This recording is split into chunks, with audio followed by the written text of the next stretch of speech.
This was France, August 1944. It was a kind of honeymoon for the American Army and the American people. Remember, at home we were worrying about reconverting war plants to civilian production. Remember, we were worrying that we would be left with too many shells and too many tanks when the war ended. Remember, we were looking around for a job in some civilian industry so we wouldn't get caught short when the need for machine guns and bandages was suddenly over? Well, the honeymoon ended.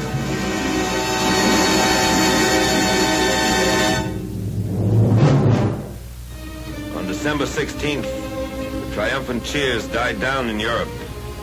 In the Christmas season of 1944, nobody was predicting that the war would end by Saturday night or a week from Wednesday. And today, with the good news from all fronts singing on all radios, let us remember the dying days of 1944. The infantry remembers those days. They were not being reconverted for civilian production, nor were they worried then or ever that they would be left with too many shells or too many tanks. The Army had come fast and far last fall. We had developed a certain tendency to become complacent. Complacency came to an end in time for the Christmas season. These men had never been complacent. As they fought, they did not seek employment in civilian industry that would secure them after the war. They did not complain about the scarcity of butter or roast beef or the high cost of living. The cost of living on the Cologne Plain was considerably higher than in the United States, but they did not discuss it in their clubs. In December, we learned all over again the bitter lesson of war. War is conducted in mist and turmoil and uncertainty. Victory comes on no silver platters. The enemy sells nothing cheaply. The enemy is resourceful, courageous, desperate. The Nazi Party is willing to sacrifice every building and every soul in Germany to stave off defeat. Reserves of men and materiel had been hoarded for the day of counterattack. Under cloudy skies and close-hanging ground mists that defied aerial observation, the very much alive German army gathered its forces in the Forest Isles to strike one strong, decisive blow at the American army. New and refitted divisions were brought up under cover of fog, darkness, and forest. A fury of robot and rocket weapons was unleashed against our front.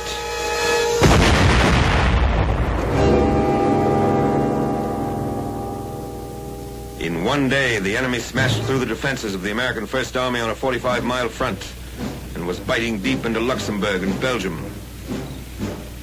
In 24 hours, the initiative changed hands, and the German army, which had put the word blitzkrieg into all languages, unleashed its desperate offensive. They had picked a time when the weather prevented us from using the air weapon, the weapon in which we decisively outweigh them.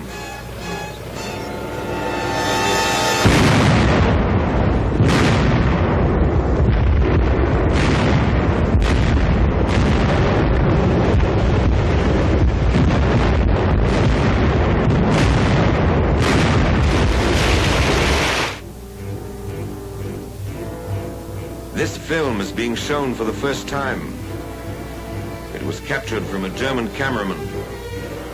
He had taken it so that the German home front might gloat over the evidence of the success of Rundstedt's attack. In August, it was German convoys that were caught like this along the French roads.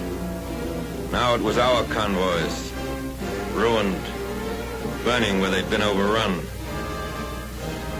The sweat and iron of Detroit and Pittsburgh became the wreckage of Malmedy and Saint-Vite. We lost more than jeeps and half-tracks, tires and shells, tanks and guns. We lost men. 78,000 in dead, wounded, and missing. Unarmed and defenseless American prisoners, comrades of these men, fell to the machine guns of our enemies. Fire!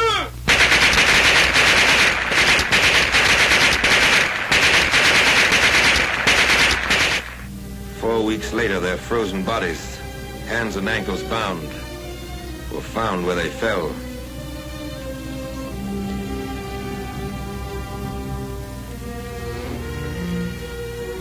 These Belgian enemies of the Third Reich, too, were unarmed and defenseless.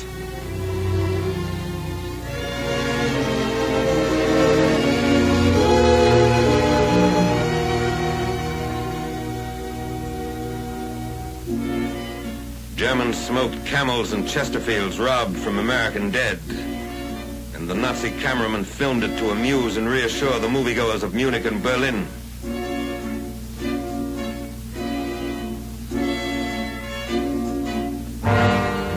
Men who had not retreated since their arrival in Europe plodded back along the mean roads of winter Belgium. Convoys of trucks streamed to the rear with supplies that had been painstakingly accumulated at forward dumps. Supplies that could not be moved were put to the torch. Millions of man-hours of work to be put in all over again. To stop counterattacks, huge new reserves of supplies are called for. But that is how a war is.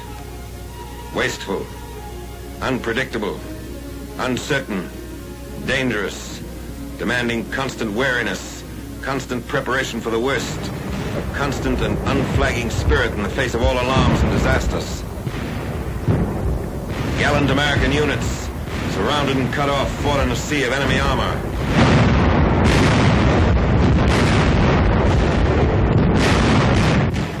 Anti-aircraft guns were fired point blank as anti-tank guns until they were overrun.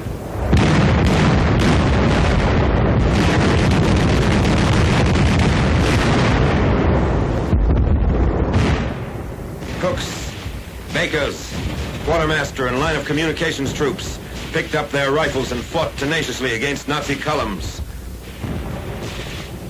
The weather cleared and the Air Force took to the skies to bomb and strafe and fight the rejuvenated Luftwaffe to the ground.